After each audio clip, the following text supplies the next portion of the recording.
Artinya daripada Sayyiduna Abu Hurairah radhiyallahu anhu, ia berkata, Rasulullah sallallahu alaihi wasallam bersabda, akan datang pada manusia tahun-tahun yang penuh dengan ketandusan,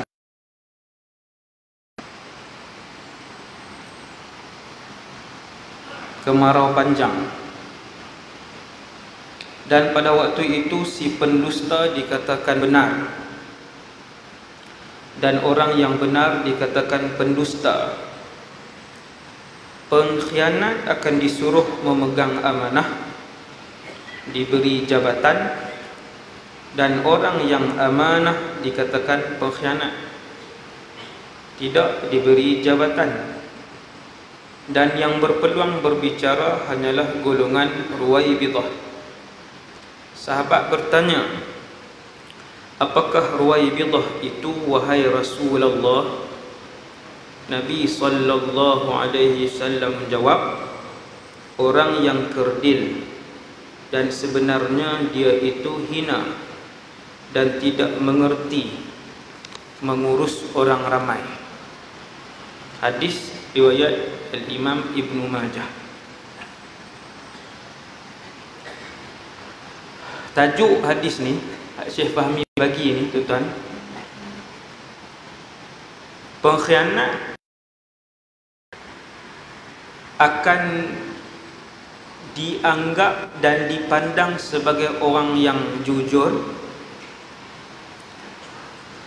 dan di akhir zaman orang hak betul-betul jujur ni, hak baik ni, orang panggil pengkhianat.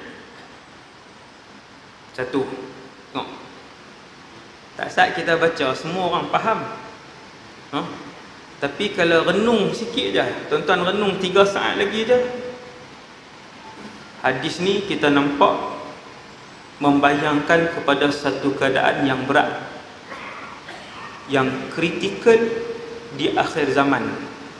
Nombor 2, hadis ini tentang tanda kecil kiamat.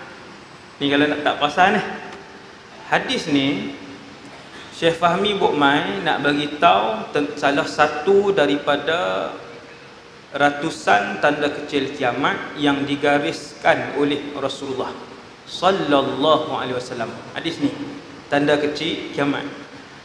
Apa tanda kecil dia? Kata Rasulullah, ni hadis ni tak berlaku lagi zaman Nabi, tak ada. Tuan-tuan, hadis ini belum, keadaan yang Nabi cerita ni tak ada zaman Nabi, tak ada zaman sahabat, tak ada zaman tabi'in, dan tiada zaman tabi'in. Itu yang ketiga tu. Yang ketiga tu, suasana ni yang Nabi sebut ni, suasana yang tajuk tadi ni. Kemudian yang keempat,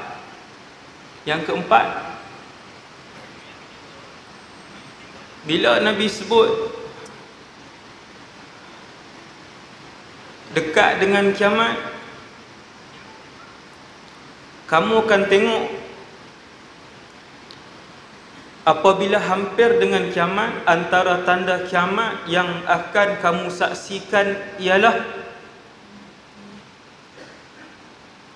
kebanyakan orang Islam dan kebanyakan manusia, bukan Islam saja, kebanyakan manusia di atas muka bumi ni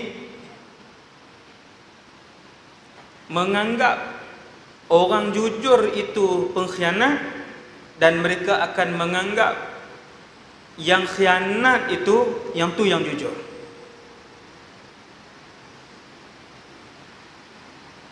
Yang kelima ke berapa saya tak tahu dah. Ini pengajaran hadis ni, yang saya duk cerita ni, pengajaran hadis.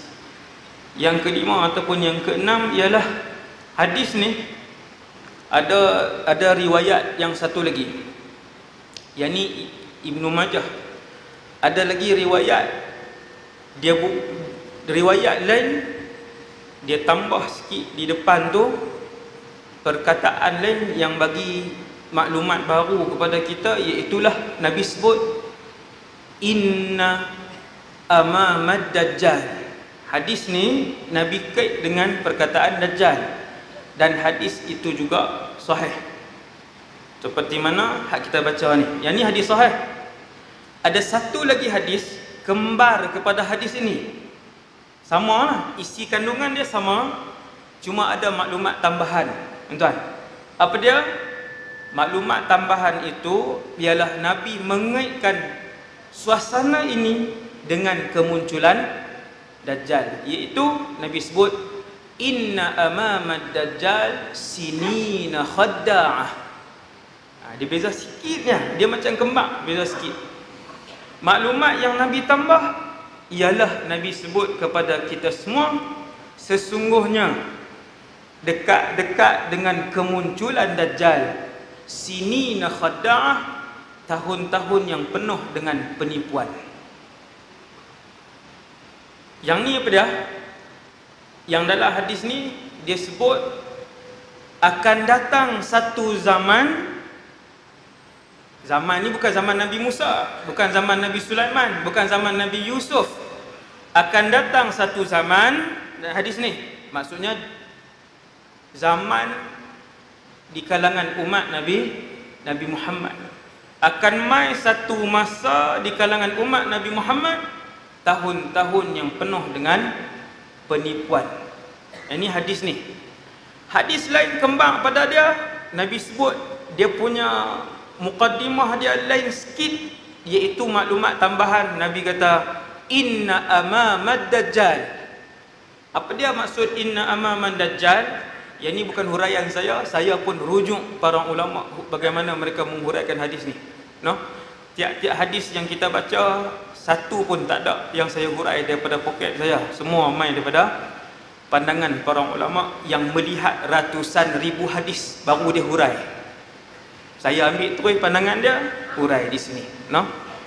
Sebab dalam kepala saya tak ada ratus ribu hadis. Sebab tu saya kena bergantung dengan huraian para ulama.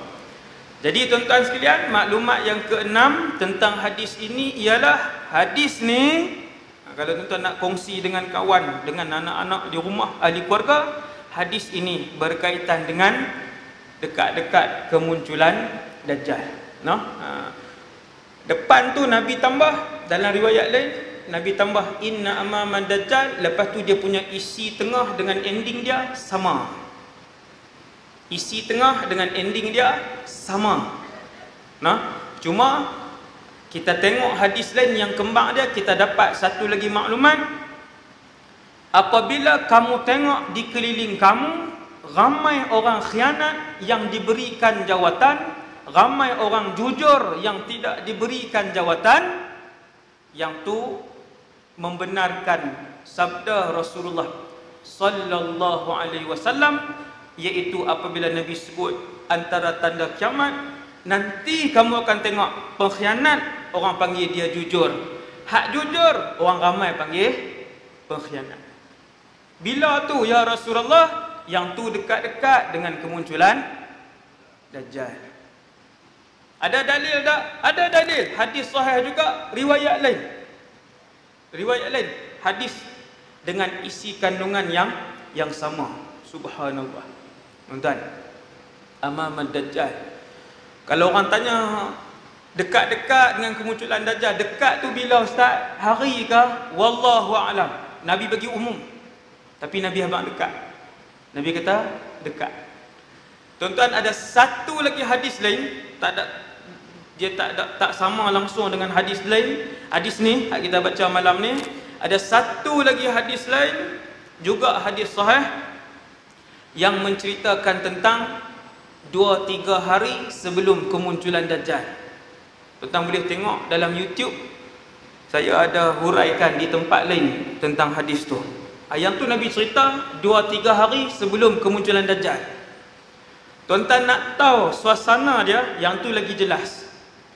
Tuan-tuan nak tahu suasana 2-3 hari sebelum kemunculan Dajjal, ada satu lagi hadis, nama dia hadithul ahlas was-sarra wad-duhaima.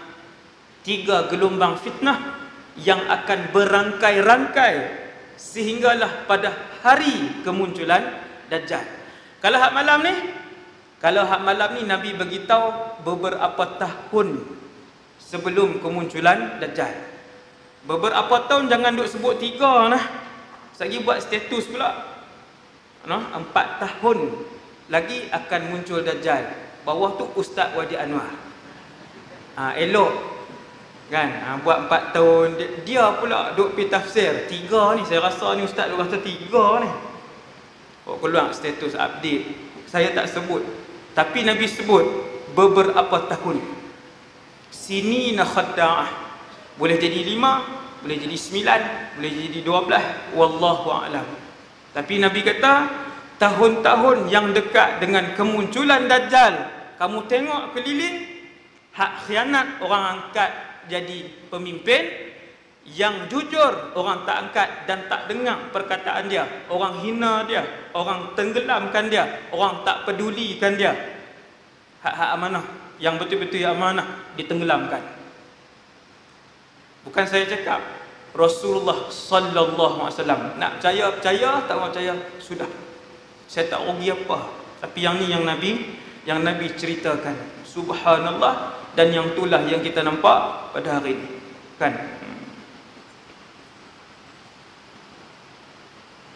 Kita tengok balik terjemahan dia. Akan datang pada manusia tahun-tahun yang penuh dengan ketandusan. Syekh Fahmi dia ambil salah satu daripada huraian kepada perkataan sanawatun khadda'at ataupun sinina khadda'ah. Saya tengok para ulama lain lebih ramai yang menguraikan perkataan sanawatun khadda'at ataupun perkataan sinin khadda'ah itu merujuk kepada tahun-tahun yang dipenuhi dengan pembohongan. Lagi tambah tahun, lagi banyak cerita bohong. Tuan-tuan perasan tak ni? La ilaha illallah Muhammadur Rasulullah. Kita duk berasa 2015 dulu tu, ramai orang duk koi bohong ni, banyak ni. Kan? Terutamanya yang paling cepat tersebar di media sosial, benda-benda yang bohong. Mai 2016 lagi banyak benda bohong yang disebarkan, yang dikongsi oleh orang Islam dan bukan Islam. Tak kira dah. Dia tak kira dah. Sebab apa? Sebab yang Islam pun iman hanya tinggal kulit bawang aja, tinggal nipis ya. Maka tak ada beza identiti Islam dengan tak Islam. Tak ada beza cara cakap Islam dengan cara cakap tak Islam. Tak ada beza cara jual beli tak Islam dengan jual beli bukan dengan jual beli Islam. Tak ada beza akhlak orang bukan Islam dengan akhlak orang yang Islam. Dia beza nipis sangat. Tang mana? Tang mai mayang Jumaat, tang berkhitan, tang buat kenuri. Beza sikit-sikit je. Yang lain tak ada beza. No? Yang Islam pun riba, yang tak Islam pun riba. Yang Islam berbohong, yang tak Islam pun berbohong. Hasbunallah wa ni'mal wakil.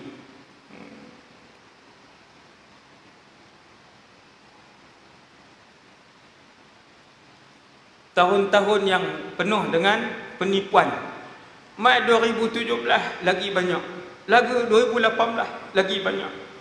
Tuan-tuan, dia ke arah menurun ke arah naik? Nabi bagi tahu jawapan dia, semakin jauh umat aku dengan zaman kehidupan aku. Maksudnya Nabi 1400 tahun yang lalu, dia lagi jauh dengan zaman Nabi, manusia akan lagi banyak kejahatan dan dosa yang mereka lakukan.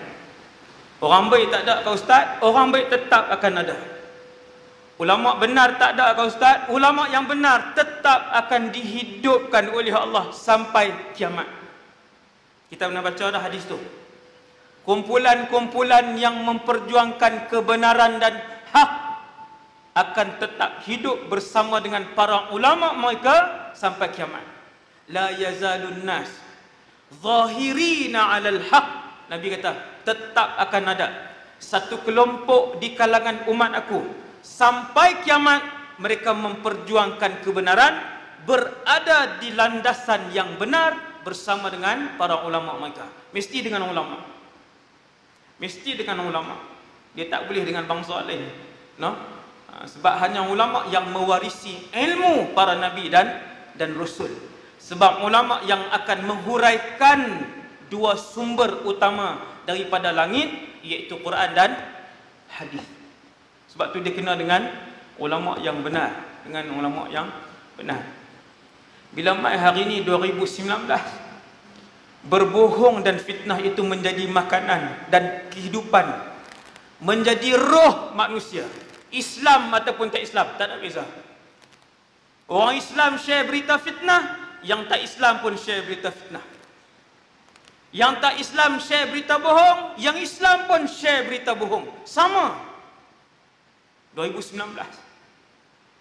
Yang paling menyedihkan, orang awam share berita tak betul, hak ustaz-ustaz share berita tak betul juga. Dia pun share. Saya ada berapa belah grup kan. Hak ustaz-ustaz, grup tu pun tak larat leh. Saya jadi add grup ni lah, ustaz ni lah, apa grup. Keluar satu iklan, rumah anak yatim dikosongkan di alamat sekian. Sesiapa yang nak ambil anak yatim, sila hubungi nombor di bawah. Dia pun bohong. Anak yatim umur berapa orang, apa semua. Maklumat cantik ni pun. Mohong. Yang share siapa? Kawan-kawan kita. La ilaha illallah.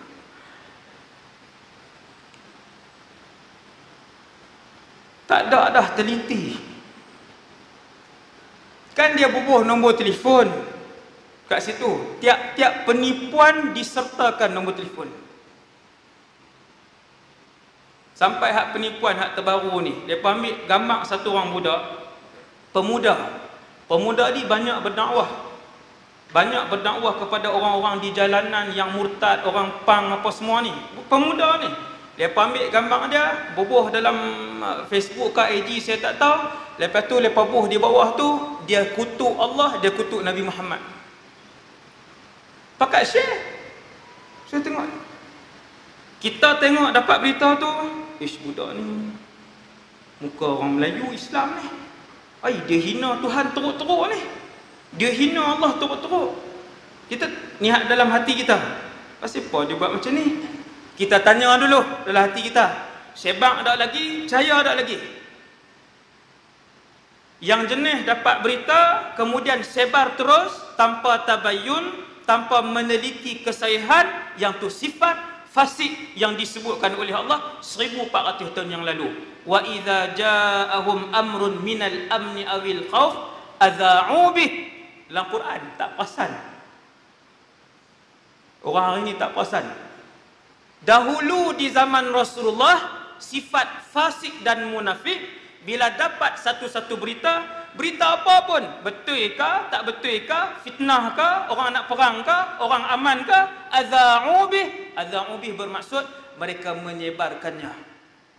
Allah Ta'ala cela mereka ini. Dan Allah sebut sifat menyebarkan sesuatu berita sebelum mendapat kepastian tentang kesahihan berita itu sifat si fasik, sifat si munafik. Berapa ramai dalam masyarakat hari ini? Ramai tuan-tuan? Ramai.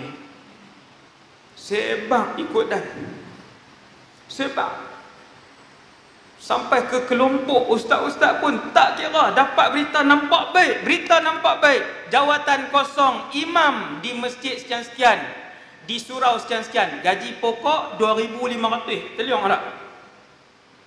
Meleleh-leleh tengok.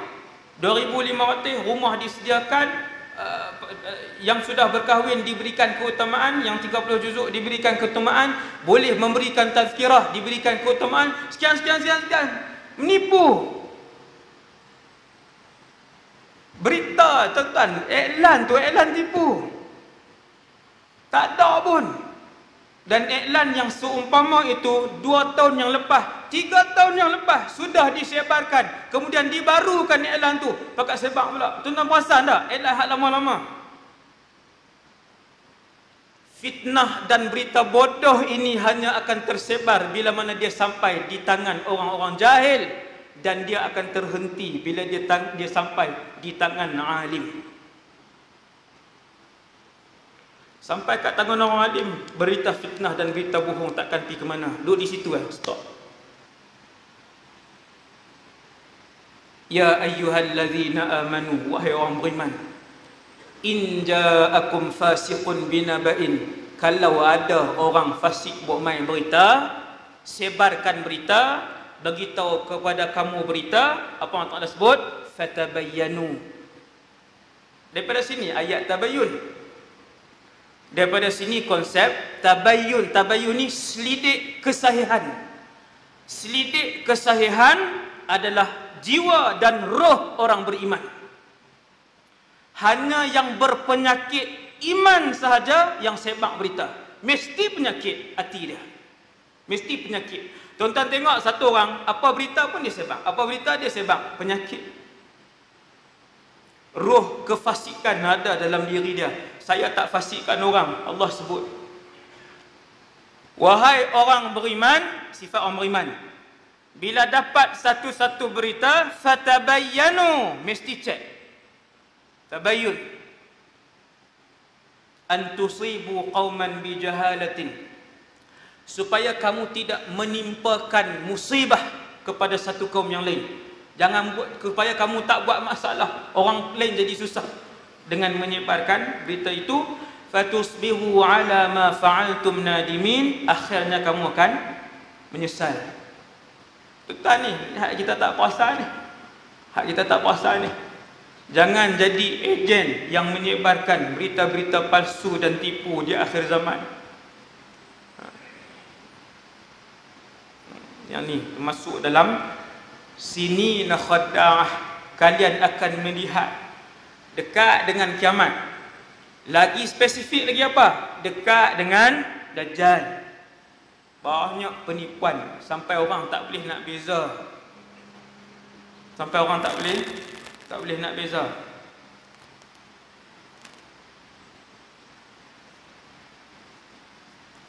Apa nama ni? Yang mana yang betul, yang mana yang tipu. Dan pada waktu itu si pendusta dikatakan benar. Saya baca terjemahan balik. Dan orang yang benar dikatakan pendusta. Tuan-tuan, yang ketujuh, Nabi sebut suasana yang berlaku tu maksudnya bukan 100% orang angkat. Bukan 100%. Hak bercakap benar tetap ada. Mesti tetap ada sampai kiamat. No? Cuma Nabi bagi tahu kat sini kebanyakan. Kebanyakan. Kemudian bawah, terjemahan bawah, pengkhianat akan disuruh memegang amanah, diberi jabatan. Macam tak faham je. Apa dia ni diberi jabatan? Tuan-tuan, yang ni dilantik menjadi pemimpin, ulama yang hurai. Hak khianat itulah yang dilantik menjadi pemimpin. Hak jujur ni tidak diangkat. Tak ramai yang sokong, yang jujur, yang betul-betul amanah. Tak ramai yang diangkat. Yang ni ulama hurai. Nah, pengkhianat-pengkhianat yang diangkat menjadi pemimpin ni disebut sebagai amanah. Subhanallah. Amanah dari segi apa? Kata para ulama, dari segi diberi jawatan. Dan yang berpeluang berbicara hanyalah golongan ruwaibidah. Tuan-tuan tengok tang ni. Hadis ni nama dia hadis ruwaibidah. Ruwaibidah, jangan buh nama anak pula. Siti Ruwaibidah, jarang ustaz orang buh. Ruwaibidah ni makna tak elok.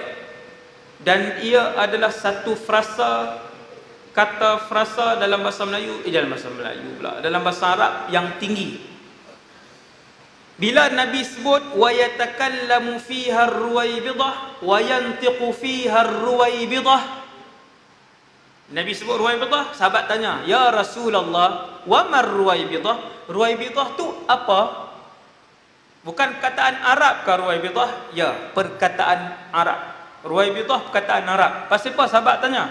Sebab perkataan Arab sangatlah banyak, tuan-tuan. Saya pernah sebut kat tuan-tuan, kamus dewan kita tebal ni, boleh cekak lah kalau pegang tu, tapi tebal ni. Kamus dewan Arab, dia panggil mu'jam, Tebal ni, panjang ni. Tuan-tuan bayang perkataan dia banyak mana? Perkataan dia banyak mana? No? Sebab tu kadang-kadang bila Nabi cakap, sahabat tanya, "Ya Rasulullah, wa mal wahnu?" "Ya Rasulullah, wa mar ruwaibidah?" Sahabat tak tahu. Nabi pun cakap, Nabi pun sebut. Tuan-tuan tengok hadis ruwaibidah.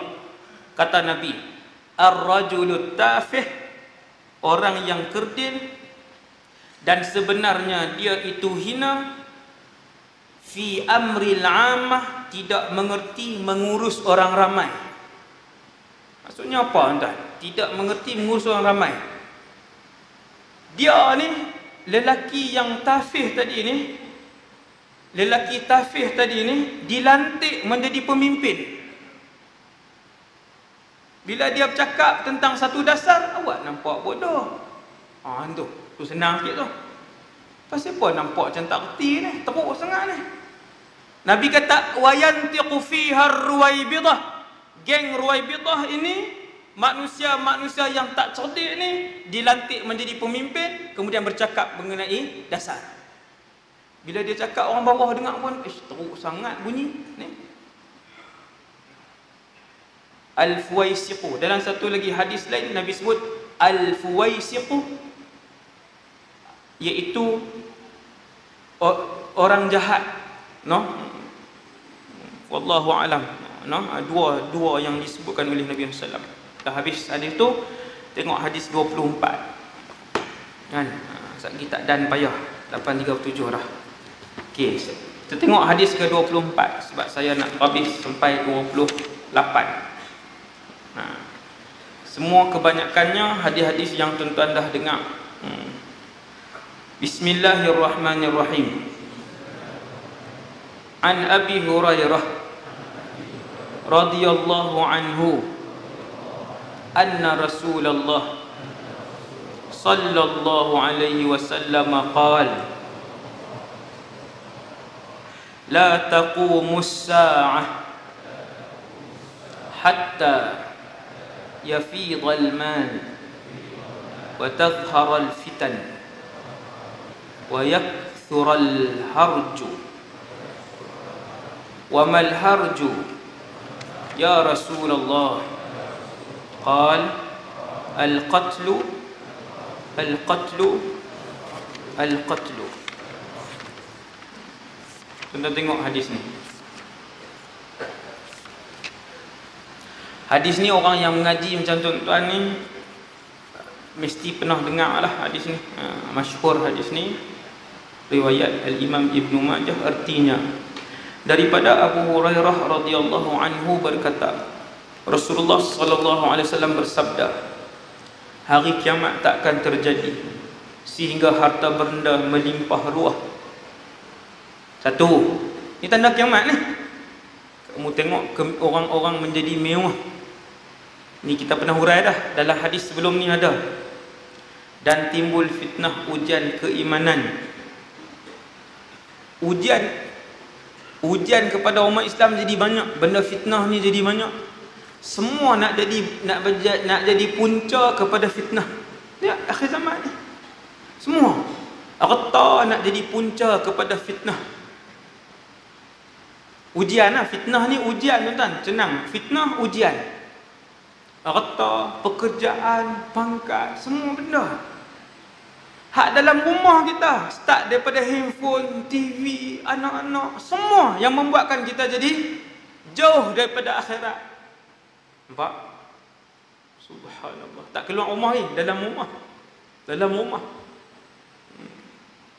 Nabi kata, takkan jadi kiamat sehinggalah kalian melihat harta benda melimpah ruah, timbul fitnah, ujian kepada keimanan, maksudnya banyak fitnah, dan banyak terjadi al-harju. Kemudian Nabi sebut tanda kiamat yang ketiga dalam hadis ni. Tuan-tuan perasan tak Nabi sebut berapa tanda kiamat? Yang perasan ada 3 tu boleh garis sendirilah. Garis boleh nombor 1, garis nombor 2. Kalau dalam hadis nombor 1 tu hatta yafidhal mal, itu nombor 1. Tanda kiamat pertama yang disebutkan oleh Rasulullah dalam hadis ni, hatta yafidhal mal. Nombor 2, wa tadhharal fitan. Jadi banyak fitnah, iaitu ujian, musibah kepada iman umat Islam. Nombor 3 dalam hadis ni Nabi sebut wa yakthural harju, kata Nabi.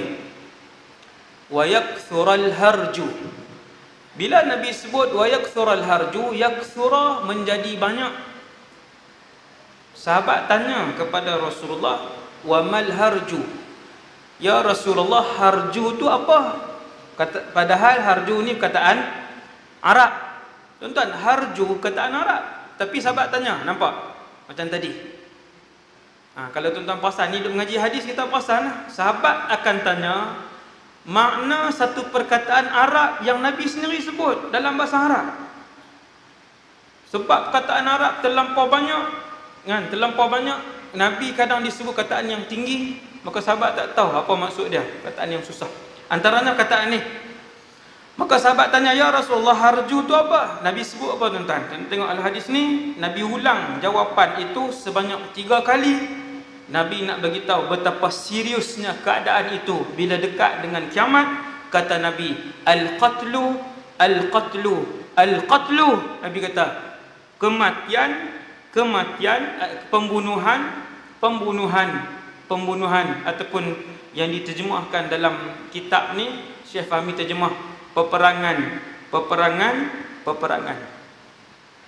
Bunuh ataupun peperangan. Perang mestilah jadi bunuh. No? Perang mesti berlaku pembunuhan. Kau tuan-tuan yang dirahmati Allah sekalian, yang inilah yang kita tengok di akhir zaman, yang begitu banyak yang berlaku pada hari ini. Nombor 1, kita tengok bunuh dulu di Malaysia. Makin tahun makin banyak ada bunuh di Malaysia. Allahu Akbar. Otak kita tak boleh nak hurai dah pasal bunuh di Malaysia ni, tak boleh hurai dah. Pasangan suami isteri diambil budak perempuan umur 3 tahun di Malaysia, di Pulau Langkawi. Budak 3 tahun perempuan, ambil dia bunuh. Tahu dalam hutan di Gunung Raya.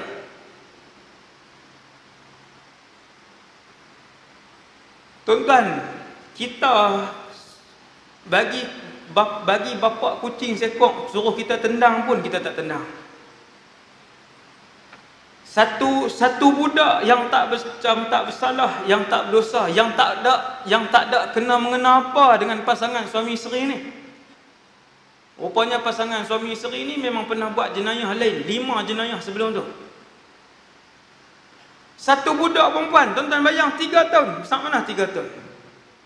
Depa ambil dia, bunuh, buang di hutan, di gunung tu. Budak tu kalau tak bunuh pun hang pitak hidup-hidup, mati juga dalam gunung tu, di hutan tu.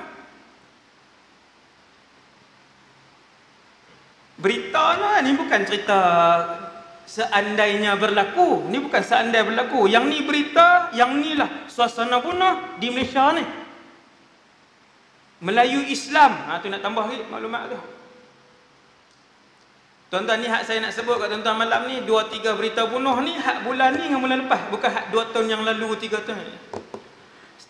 Tiap minggu tuan-tuan akan tengok cerita-cerita bunuh yang tak boleh diproses oleh akal manusia biasa, tak boleh nak proses.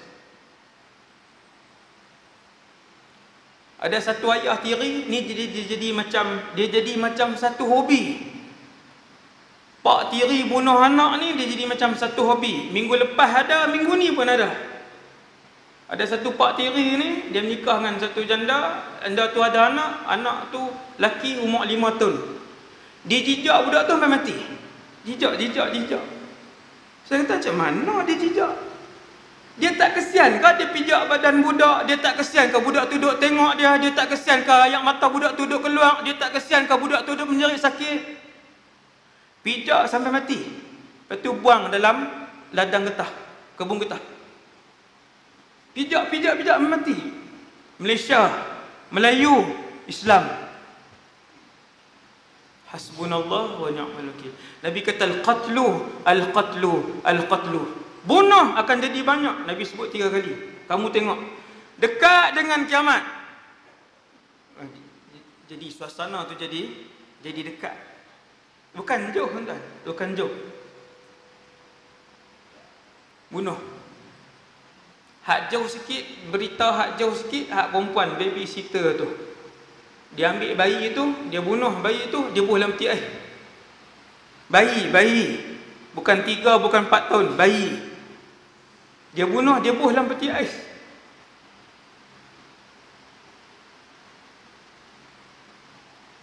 Subhanallah. Berita bunuh di Malaysia.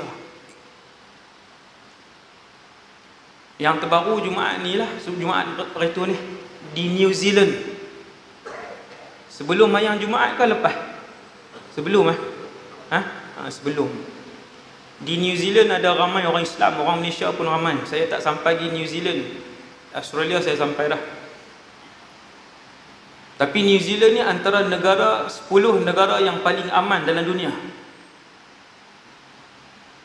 Tuan-tuan pergi ke kebun-kebun dia. Ini kawan-kawan yang duduk di sana. Kebun-kebun dia, kebun. Lepas tu dia jual buah segar. Buah tu dia tak, lepas tu dia tak tabung. Ambil timbang sendiri buah dia. Ni kalau tahu kat geng penyangak Malaysia dia kata, "Oi, bagus ni. Boleh makan free ni, boleh hidup kalau pergi sana." Kita tuan curi ni sampai hak dalam rumah orang curi, bukan kata hak tepi jalan tu. Hak dalam rumah orang masuk. Punya hebat curi di tempat kita. New Zealand antara 10 negara teraman di dunia. Peristiwa pembunuhan orang Islam, dibunuh orang Islam sebelum sembahyang Jumaat seramai berapa? 49. Yang tu menjadi sejarah hitam kepada negara New Zealand. Yang cukup hitam. Dan yang bunuh tu pula bukan orang tempatan, orang luar, orang Australia lah. Satu, tuan-tuan fikir analogi kita ada satu pasukan nak pi serang. Cerdik ke tak cerdik, kita pi tulis kat senjata tu kita siapa. Kita daripada satu pasukan A nak pi tembak kuil sekian-sekian orang hak duduk di kuil. Contoh, sebelum pi tembak tu dekat senapang pakat tulis nama kumpulan kita. Cerdik ke tak cerdik? Bukan orang, bukan tak sengaja tu. Bila dia tulis nama kumpulan depa ni siapa, kumpulan apa, yang tu bukan tak sengaja, yang tu memang dirancang. Sebab tu bila tersebar video, dia rakam. Nombor 2, dia rakam. Kalau betul-betul nak pi bunuh, mesti orang nak selamat. Orang hak bunuh tu dia nak dia selamat, kumpulan dia selamat. Jangan siapa tahu identiti kumpulan kami. Yang ni pi rakam. Dah tulis dekat tak pasal apa dia rakam. Untuk disebarkan. Sengaja untuk disebarkan supaya orang tak takut lepas ni. Siapa-siapa nak bunuh orang Islam dipersilakan. Nyawa orang Islam tak ada nilai di sisi masyarakat dunia. Tengok kami bunuh macam mana. Lepas tu apa dia orang Islam buat? Orang Islam tolong sebar. Tu antara kesan dia tuan. Nombor 3, pasal apa dia rakam dan pasal apa dia tak rahsiakan identiti dia. Kenapa dia rakam dan tak rahsiakan identiti dia? Sebab identiti yang dia bagi tahu tu bukan identiti sebenar dia. Ada belakang tu dia. Tuan-tuan, orang cerdik mana yang nak bagi tahu nama sebab Piboh siap-siap yang bunuh nama dia ni. Saya.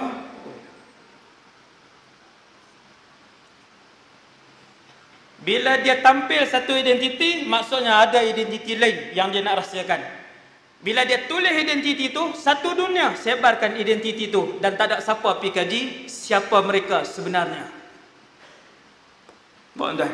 Tak ada siapa kaji dah. Depa ni siapa ni? Siapa yang susun sebenarnya? Tak boleh pergi dalam lagi dah. Dekat tu cari sendiri kan. Subhanallah. wa ni'mal wakil. Al-qatlu, al-qatlu, al-qatlu. 3 kali Nabi ulang. Kemuncak kepada peperangan yang besar ini, tuan-tuan, di hadis ni, kemuncak dia kepada peperangan yang besar ini ialah perang yang akan berlaku, yang akan dipimpin oleh Al-Imam Al-Mahdi. Hak saya pernah sebut banyak kali dah kat tuan-tuan. Hak Imam Mahdi akan pimpin tu, iaitu satu peperangan besar yang tidak pernah berlaku sebesar itu dalam sejarah anak Adam, dalam sejarah bangsa manusia. Paling besar. Yang itulah paling banyak akan berlaku pembunuhan dan kematian. Sebab tu Nabi ulang 3 kali itu. Kemudian kita tengok hadis 25. Bismillahirrahmanirrahim. An Anas bin Malik. Dia tak boleh an Anasin, tak boleh, dia kena Anasibni. Dia tak boleh kasratain tu, tak boleh, dia salah. Sebab dia akan bertemu 2 sukun.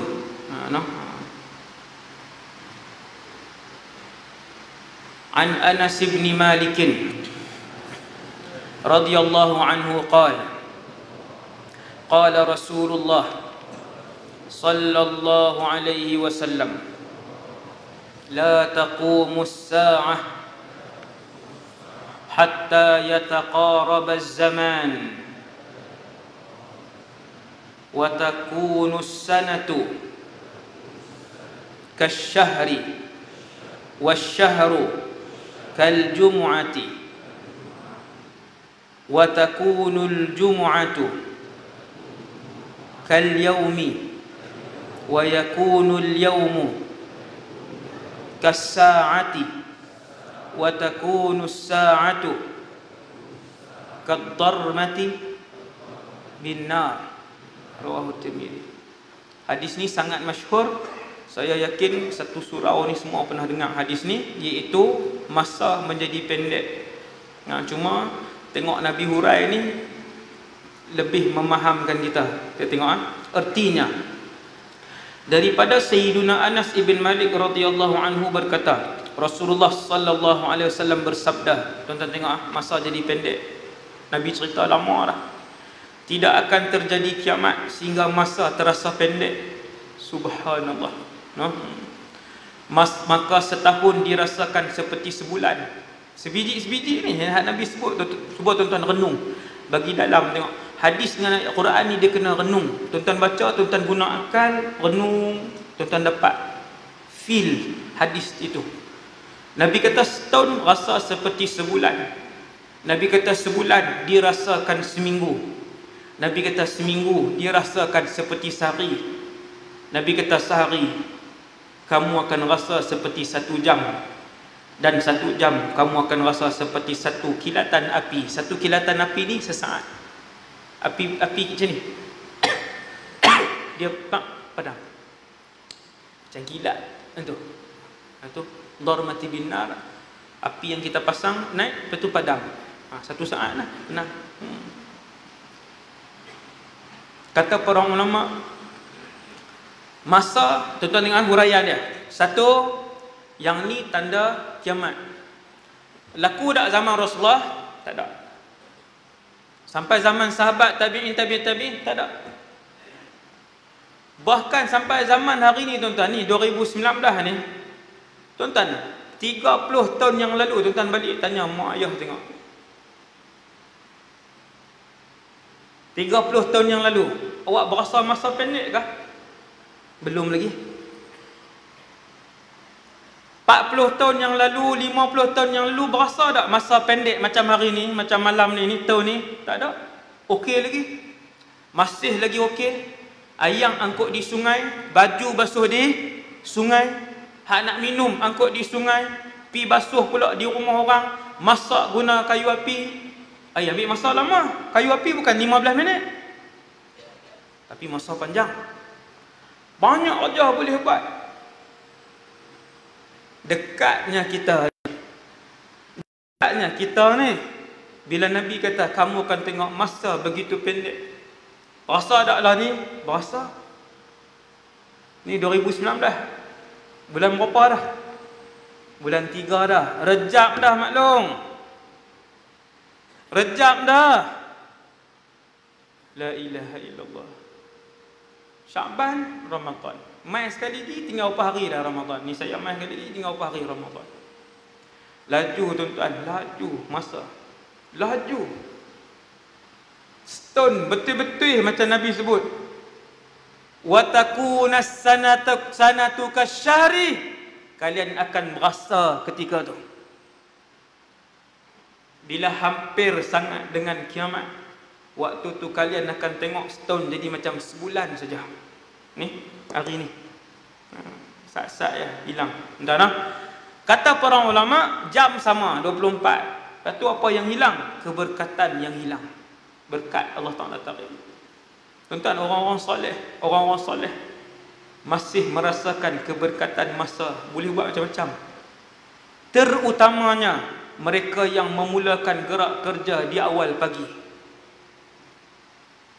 Tuan-tuan, orang-orang soleh di akhir zaman masih tetap merasakan keberkatan masa. Sama. Terutamanya mereka yang memulakan gerak kerja di awal pagi. Innallaha, sesungguhnya Allah, baraka li ummati, memberkatkan umat aku, menurunkan keberkatan kepada umat aku yang memulakan kerja fi bukuriha, di awal pagi. Tuan-tuan try tengok. Try tengok start sebelum subuh keluar rumah. Lepas tu start buat kerja. Dia jenuh ustaz, dia ni hidup zaman mana ni? Tak zaman mana berlambak orang mungkin sebelum subuh. Sebelum subuh start buat kerja. Subhanallah. Kan? Habis. Tengok hadis yang terakhir untuk malam ni, hadis ke-26. Munculnya tambang bumi. Benda apa ni tambang bumi ni? Jambang ke? Kan? Ni hasil bumi. Duk ingat hantu apa dah dasar ni? No, hasil bumi. Bismillahirrahmanirrahim. An Ibni Umar radhiyallahu anhuma qala utiya an-nabiy sallallahu alaihi wasallam biqit'atin min dhahab wa kanat awwala sadaqatin ja'at bihi Banu Sulaim min ma'dinin lahum faqalu ya Rasulullah hadhihi min ma'dinin lana faqal Rasulullah sallallahu alaihi wasallam takunu ma'adinu wa yakunu fiha shiraru khalqillah. Daripada Ibnu Umar radhiyallahu anhuma, ia berkata, hadis ni last malam ni. Saya berhentilah. Hadis ni last. Daripada Ibnu Umar radhiyallahu anhuma, dia berkata, ini Ibnu Umar. Ni ayat dia, ni bukan hadis lagi, hadis Nabi lagi, ni ayat dia. Apa dia kata? Ibnu Umar kata apa? Dia kata pada satu ketika zaman Nabi lah ni. Nabi masih hidup. Dibawa ke hadapan Rasulullah sallallahu alaihi wasallam sepotong emas. Tuan-tuan boleh bayang lah ni, tuan-tuan boleh bayang sekarang ini. Maksudnya di zaman Rasulullah lagi emas ada rantai, cincin, gelang, subang, ada emas. Bukannya semua zaman ni baru wujud emas yang berbentuk perhiasan. Daripada zaman Nabi ada qiladah, ada khatam, macam-macam lah kan. Ada satu hari orang buat main sepotong emas ni sepotong emas. Apa dia? Zakat. Dia bayar zakat sepotong emas. Semua hidup kita tak pernah keluar ni kan. Nak bayar macam mana? Tak ada ustaz. Dibawa ke hadapan Rasulullah sepotong emas. Emas itu adalah emas zakat yang pertama sekali dibawa oleh Bani Sulaim dari pertambangan mereka. Apa pertambangan? Depa emas orang panggil apa? Pilombong. Bani Sulaim ni nama satu kabilah. Di kampung mereka ada lombong emas. Tu yang dahsyat tu yang main ketui-ketui tu, tuan, lombong emas. Teknologi teknologi zaman tu. Bani Sulaim ada lombong emas. Depa lombong dah boleh, Nabi pun ajak sampai berapa gram kolong zakat, depa buat main ketui.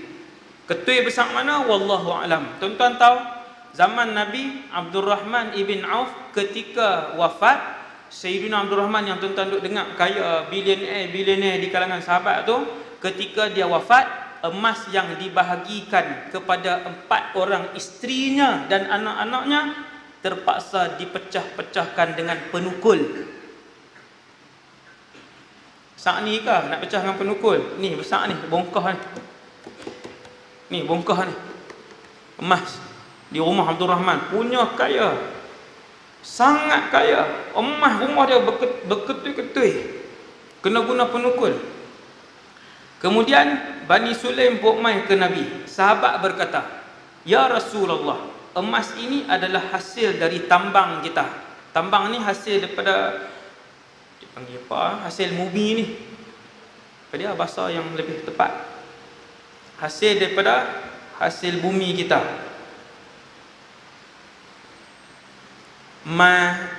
Zaman hari ni, biji timah, biji besi, gas, kan, gas asli tu, itulah, kan, petrol. Yang ni hadis ni emas. Bila Bani Sulaim buat main sampai seketui besar, tuan-tuan, bila dia buat main seketui besar macam tu, sahabat-sahabat umum bakat tengok tu, dia kan, orang lain buat keluar sedinar 2 je. Hak ni seketui Bani Sulaim buat main, sebab kampung mereka lombong emas. Maka Nabi pun respon. Nabi kata, nanti, ni tanda kiamat lah, kamu akan mendapati banyak tambang-tambang ni hasil galian emas, biji besi, gas asli apa semua ni, kamu akan mendapati banyak hasil galian yang akan dikeluarkan oleh Allah, dan yang akan menguasainya adalah orang-orang jahat.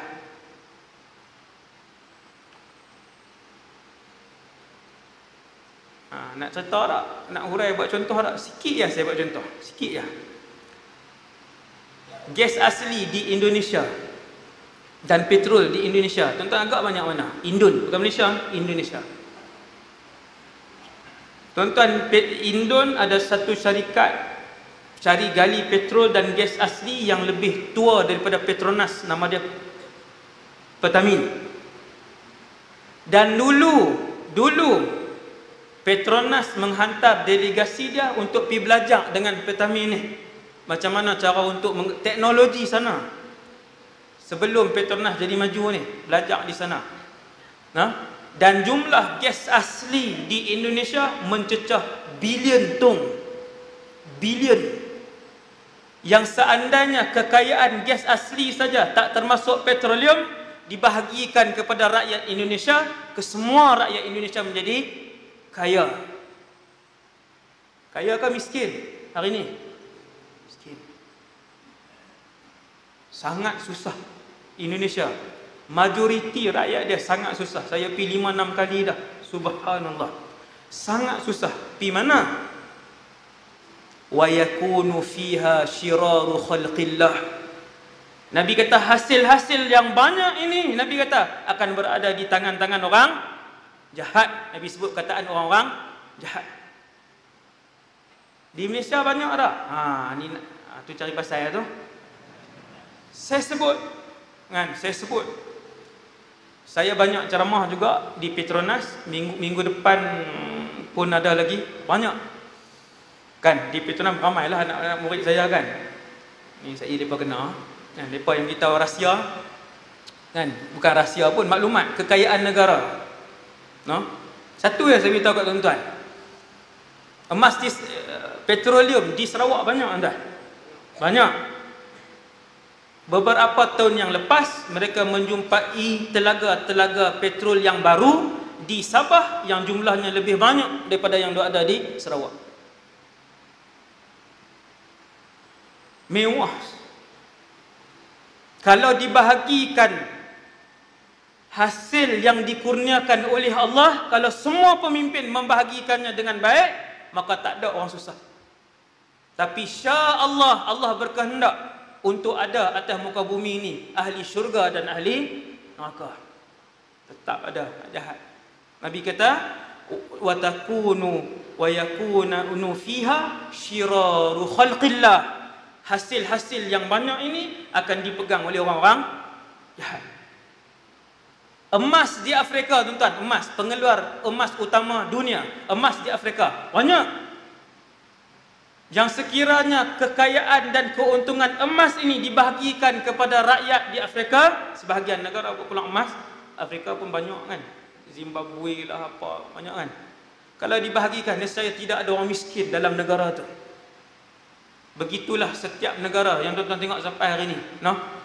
Arab ke mana ke, seandainya dibahagikan dengan sama rata kepada seluruh rakyat, maka tak ada lagi orang susah. Tetapi benarlah yang disebutkan oleh Nabi, kekayaan-kekayaan ini yang menguasainya, yang mentadbirnya adalah orang-orang yang jahat.